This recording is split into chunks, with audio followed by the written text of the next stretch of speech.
देशातील कोट्यावधी शेतकऱ्यांचे लक्ष आता पीएम किसान सन्मान निधी योजनेच्या 23व्या हप्त्याकडे लागले आहे.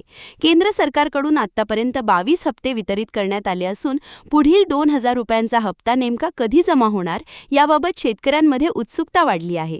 सरकारकडून अद्याप अधिकृत तारीख जाहीर करण्यात आलेली नसली तरी मागील हप्त्यांच्या वेळापत्रकाचा विचार करता जून किंवा जुलै 2026 मध्ये हा हप्ता खात्यात जमा होण्याची शक्यता वर्तवली जात आहे.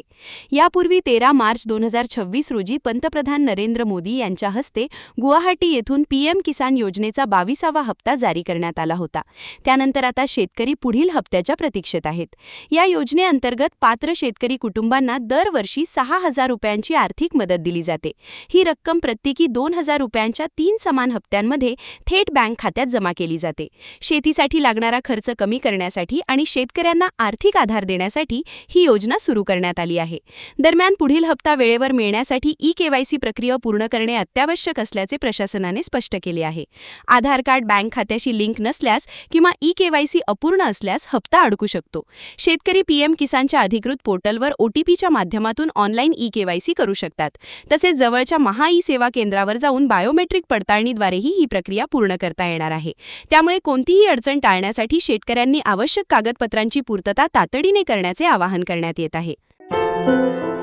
क्या हुआ बहू? माँ, पाइल्स की बहुत तकलीफ हो रही है। तो तुम गुदरोग सर्जन के पास क्यों नहीं गई?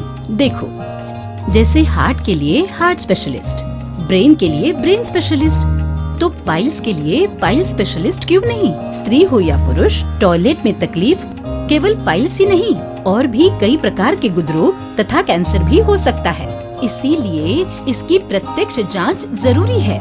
ठीक है माँ, पर जांच के लिए हम जाएंगे कहाँ? वही काले आयुर्वेदिक पाइल्स हॉस्पिटल में. लेकिन माँ, प्रेगनेंसी में पाइल्स की दवाइयाँ? प्रेगनेंसी में आयुर्वेदिक दवाइयाँ सुरक्षित होती है.